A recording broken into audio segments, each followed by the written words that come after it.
Hi guys, Penny Rose Journals, how you doing? Well, today I have something a little different. I was sitting in front of the television last night and I just needed something to do with my hands. So I went up and got some cloth strips, some cotton, a needle, and my box of buttons. And I started making these little things. Now, I haven't finished any of them off. I wanted to finish them today, and so I've turned the camera on and I can show you how I made them as far as I've got them so far. So what I am doing is pulling out shank buttons. You know, those buttons that have the little stems at the back. They're awkward to use in a journal because they're quite bulky and more often than not, I just don't use them. So I was sitting in front of the television thinking of putting something together with buttons, and I thought, you know what? I could be making dangles or bookmarks or tassels or something like that out of these buttons. So I thought I would start with just a little grouping of a single colour on the end of a piece of fabric, and I would cut them, relatively long so they could be included in any of these projects. So that's what I started doing. I pulled out a bunch of shank buttons and just started sewing them onto a piece of fabric strip. And they're not neat and tidy. It's not good sewing by any stretch of the imagination. Essentially, my plan was to sort of get it on there like a little bunch of grapes at the end of the piece of fabric. So that's what I did. The light wasn't good. I can't see very well at the time of night. So in general, there was nothing pretty about it. But I have a plan for that too. So anyway, let's get on with this. You can see what I've done when I make one, and then we'll move on to finishing them off so they look a little bit cuter than just a bunch of buttons on a piece of fabric.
Now I have quite a selection of buttons, so I went to the trouble of picking out a bunch of different ones so that they're just adding a bit more interest to what I'm doing. But you could do them with all the same buttons if that's what you prefer. Like I say, I just have a lot of buttons, so it was not difficult for me to pick out 7 or 8 different types of buttons to use on each sort of little cluster. I think I probably used around 6 or 7 maybe, if that, on each little cluster of buttons. But you could do it with whatever you have. You could probably do this with flat buttons as well. I'm not sure how you would finish it off. whether it would go that well, but I might do a little project with flat buttons and see what we can do with that as well, but not today. Today we're just going to stick with these little shank buttons.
When I decide I have enough buttons on there, I just tie off my thread and then cut it.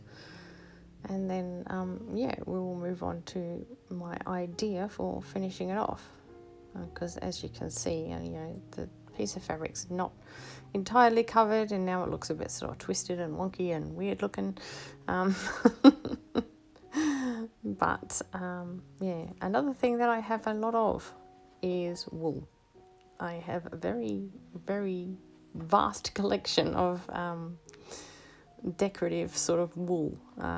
Yeah, this interesting sort of fringy stuff and whatnot. So I thought what I will do is use that to sort of disguise the ugly bits between the buttons where I haven't quite got them close enough together. So I am just going to sew this through. I'm having to use quite a big needle for this, so it's not really the easiest thing to do. Some wool goes through easier than others. I actually grab my little nail scissors and start using that as a bit of a pokey tool just to make a bit of a larger hole for my needle to go through, because I'm just using a darning needle, like a tapestry needle, quite blunt and quite thick. So yeah, it needs a little bit of coaxing from time to time. But I'm just pulling this through, leaving a little bit of length on it and tying it in a double knot, and then moving on to another section and doing the same thing. I put several pieces of wool on and leave it long enough so that it tucks in between the buttons and dangles down the bottom, and just sort of finishes it off and makes it look kind of cute.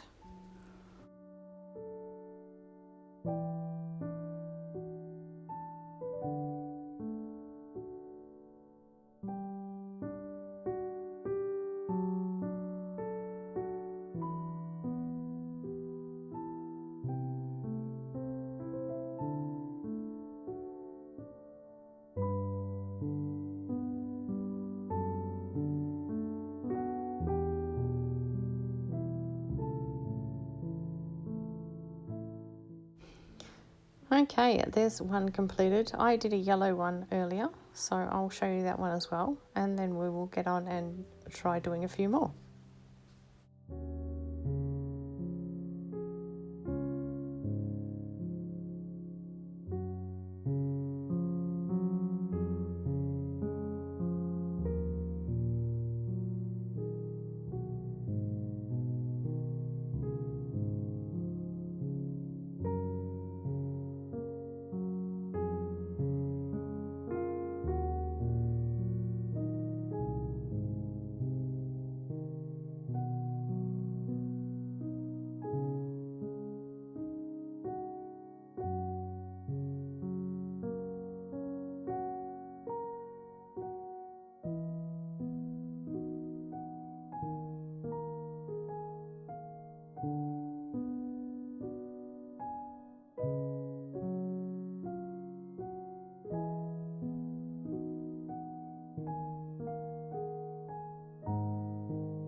This blue wool was particularly stubborn. I did not want to go through.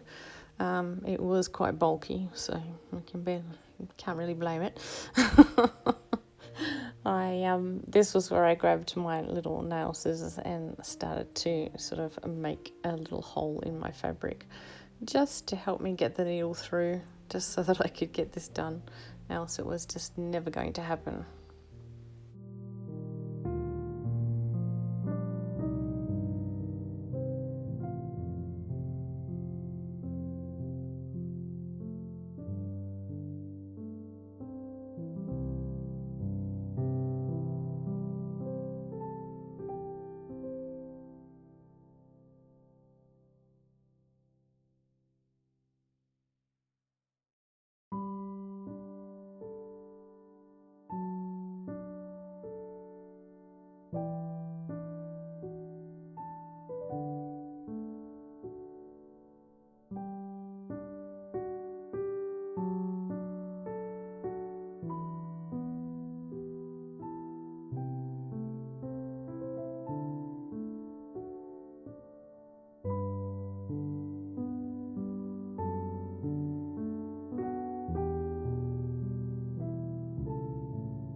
Okay, well, see, you can see how cute these would be on a dangle or a bookmark or in a tassel.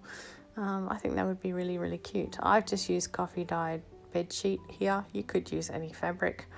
But yeah, I enjoyed them. I hope you did too. And I'll see you again tomorrow. Thanks for being here, guys. Bye.